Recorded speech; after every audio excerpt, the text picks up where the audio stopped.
डिसेंबर आणि जानेवारीचा हप्ता एकत्रितपणे 3,000 रुपये तुम्हाला मिळणार आहे मकर संक्रांतीच्या दिवशी. तर हे बघा, अजून जी आर आलेला नाही, परंतु मी तुम्हाला असे प्रूफ दाखवणार आहे, ते वाचून दाट शक्यता आहे म्हणजे 99% शक्यता आहे की तुम्हाला 3,000 रुपये एकत्रित मिळणार म्हणजे मिळणारच. तर ते मी तुम्हाला प्रूफ दाखवतो, कारण हे प्रूफ तुम्ही स्वतःनी बनवले नाहीत.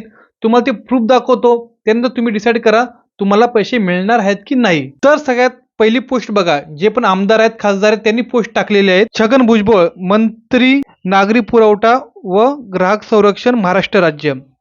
त्यांनी पोस्ट टाकली आहे की महायुती सरकारकडून लाडक्या बहिणींना मकर संक्रांतीच्या विशेष भेट. लाडक्या बहिणींच्या बँक खात्यात डिसेंबर व जानेवारीचे एकत्रित 3,000 रुपये 14 जानेवारी पूर्वी जमा होणार. बघा, छगन भुजबळ मंत्री आहेत, ते तर असे काही पण पोस्ट टाकू शकत नाही, काहीतरी तथ्य असेल म्हणून पोस्ट टाकली. ही एकच पोस्ट नाही, दुसरी पण मी पोस्ट दाखवतो तुम्हाला. सुधीर सुभाष वाघमोडे, ते प्रभाग क्रमांक 2 फुलेनगर, नागपूर, चाळ, भाजपा. त्यांनी लिहिले आहे की लाडक्या बहिणींना मिळणार मकर संक्रांतीची मोठी भेट. 14 जानेवारी पूर्वी लाडक्या बहिणींच्या बँक खात्यात डिसेंबर आणि जानेवारीचे 3,000 रुपये जमा होणार.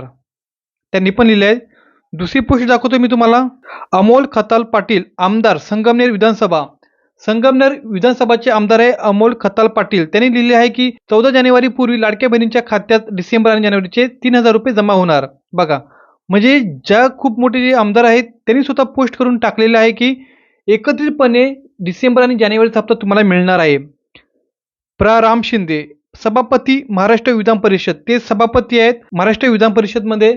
तर समजा हे लोक काही खोटं बोलणार नाहीत. खोटं बोलली तरी ते जी आर येणार आहे, परंतु 99% दाट शक्यता आहे तुम्हाला जानेवारी आणि डिसेंबरचा हप्ता एकत्रित मिळणार आहेत. आणि ज्या लाडक्या बहिणींना नोव्हेंबरचा हप्ता मिळालेला नाही, त्यांची पण दाट शक्यता आहे की नोव्हेंबरचा हप्ता, नोव्हेंबरचा हप्ता, डिसेंबरचा हप्ता आणि जानेवारीचा हप्ता एकत्रितपणे तुम्हाला मिळून जाईल. कारण खूप साऱ्या लाडक्या बहिणी पात्र असून देखील त्यांना नोव्हेंबरचा हप्ता मिळालेला नाही. तर तुम्ही बघा, केवायसी करण्यासाठी थोडा वेळ लागतो. ते डॉक्युमेंट अंगणवाडी सेविका कलेक्टरकडे पोहोचवतात. थोडी पडताळणीमध्ये टाइम लागू शकतो, परंतु टेन्शन घेऊ नका, तुम्हाला पण हप्ता मिळून जाईल. तर दाट शक्यता आहे की जे नोव्हेंबरचे हप्ते तुम्हाला नाही आले ते डिसेंबर आणि जानेवारीमध्ये एकत्रितपणे मिळून जातील. म्हणजे 14 जानेवारीला जी मकर संक्रांत आहे तेव्हा ह्या लोकांनी दिलेली आहे दाट शक्यता आहे, त्यावेळी तुम्हाला नोव्हेंबरचा हप्ता येऊ शकतो.